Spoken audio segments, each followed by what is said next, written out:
ইনকিলাব মঞ্চের মুখপাত্র শরীফ ওসমান হাদী মারা গেছেন। বৃহস্পতিবার রাত 10টায় তার মৃত্যুর খবর জানায় ইনকিলাব মঞ্চ। এই খবর জানার পর শরীফ ওসমান হাদীর খুনিদের বিচার দাবিতে সারা রাত বিক্ষোভ হয়েছে। সকালবেলা শাহবাগের পরিস্থিতি জানতে যুক্ত হব। দর্শক, এই মুহূর্তে আমাদের সহকর্মী আশিক মাহমুদ যুক্ত হচ্ছেন।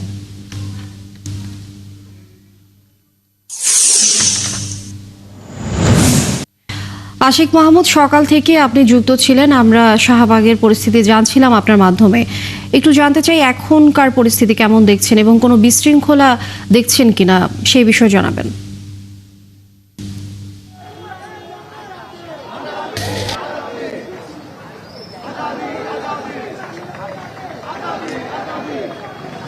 হাদীকে গুলি করে হত্যার ঘটনায় ছাত্র সমাজ যে বিক্ষোভে ফেটে পড়েছে এবং সেই চিত্র গত রাত থেকে আমরা দেখছি এবং সকালেও কিন্তু শাহবাগ উত্তাল রয়েছে, বিভিন্ন স্লোগানে উত্তাল শাহবাগের রাজপথ এবং এখন পর্যন্ত ওই অর্থে কোনো বিশৃঙ্খলা আমাদের চোখে পড়েনি।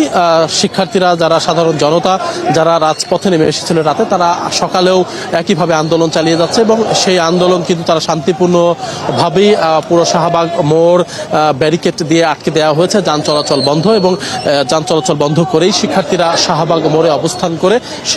তারা তাদের আন্দোলন চালিয়ে যাচ্ছে। নিশ্চয়ই আপনারা দেখতে পাচ্ছেন যে শাহবাগ মোড়ে সাধারণ ছাত্র জনতা যারা রয়েছেন তারা স্লোগানে উত্তাল করে রেখেছেন রাজপথ এবং তারা সবাই তাদের একটি কথা, ভারতের আগ্রাসন বাংলাদেশের মাটি থেকে অবসান ঘটাতে হবে, ভারতের আগ্রাসন বাংলাদেশের মাটিতে, ভারতীয় আগ্রাসনটা চলবে না এবং এছাড়াও হাদীকে যারা হত্যা করেছে তাদেরকে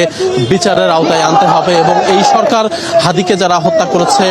হাদীর নিরাপত্তা দিতে ব্যর্থ হয়েছে, জুলাইয়ের যারা সম্মুখ সারির যোদ্ধা তাদেরকে নিরাপত্তা দিতে ব্যর্থ হয়েছে এবং হাদীকে যারা গুলি করে হত্যা চেষ্টা করেছিল, হত্যা করেছে, তাদের খুনিদেরকেও এই সরকারের আইন শৃঙ্খলা বাহিনী গ্রেপ্তার করতে ব্যর্থ হয়েছে এবং এইখানে যারা আন্দোলন করছেন তাদের একটি দাবি যে এই সরকার এরই মধ্যে ব্যর্থ হয়েছে এবং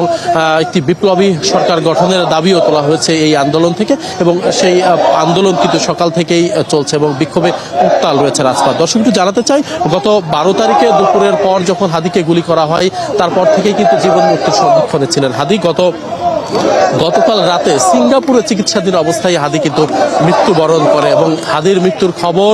যখন ছড়িয়ে পড়ে তখনই কিন্তু সাধারণ ছাত্র জনতা ক্ষোভে ফুঁসে ওঠে এবং রাজপথে নেমে আসে এবং রাজপথে নেমে এসে বেশ কিছু প্রতিষ্ঠানে সাধারণ মানুষ বিক্ষুব্ধ হয়ে তারা কিন্তু অগ্নিসংযোগ করেছে, তারা তাদের ক্ষোভের বহিঃপ্রকাশ করেছে এবং সেই ধারাবাহিকতায় এখন পর্যন্ত কিন্তু শাহবাগ মোড় অবরোধ করে ছাত্র জনতা তারা কিন্তু বিক্ষোভ চালিয়ে যাচ্ছে এবং তারা বলছেন যেহেতু এই সরকার হাদীর খুনিদেরকে গ্রেপ্তার করে আইনের আওতায় আনতে পারেনি এবং এই সরকার হাদী এবং জুলাই যোদ্ধা যারা রয়েছেন তাদেরকে নিরাপত্তা দিতে ব্যর্থ হয়েছে, সে কারণে এই যে সরকারের যারা উপদেষ্টা রয়েছে এবং এই সরকারের যারা রয়েছে তাদেরকে পদত্যাগ করতে হবে, বিপ্লবী সরকার গঠন করতে হবে। এর বাইরেও বাংলাদেশে এখনো আওয়ামী দোসরদের প্রেতাত্মা রয়েছে, বাংলাদেশের মাটিতে এখনো ভারতীয় আগ্রাসন বিদ্যমান, ভারতীয় আগ্রাসন বাংলাদেশের মাটিতে চলবে না, সেই বিষয়ে কিন্তু এই আন্দোলনকারীরা তারা স্লোগান দিচ্ছে এবং তারা বলছেন যে যারা এই হত্যাকাণ্ডের সাথে জড়িত তারা সবাই আওয়ামী লীগ এবং তারা অঙ্গ সংগঠনের সাথে জড়িত এবং ভারতে বসে আওয়ামী লীগের যারা দোসর তারা এই হত্যাকাণ্ডের মাস্টার মাইন্ড, তারা অর্থের যোগান দিয়ে নীল নকশা করে এই হাদীকে হত্যা চেষ্টা করেছে এবং শুধু হাদী না, হাদী ছাড়াও জুলাইয়ের যারা সম্মুখ সারির যোদ্ধা ছিল তাদের অনেককেই হত্যার পরিকল্পনা আছে, পরিকল্পনার নীল নকশা আছে। সুতরাং এই সরকার যেহেতু তাদের আন্দোলন তাদেরকে নিরাপত্তা দিতে ব্যর্থ হয়েছে এবং এই সরকারকে পদত্যাগ করতে হবে এবং বিপ্লবী সরকার গঠন করতে হবে, সেই আন্দোলন কিন্তু চলছে। লিনিয়া, মাহমুদ, আপনি যুক্ত থাকবেন, আমরা আবারও কিছুক্ষণ পর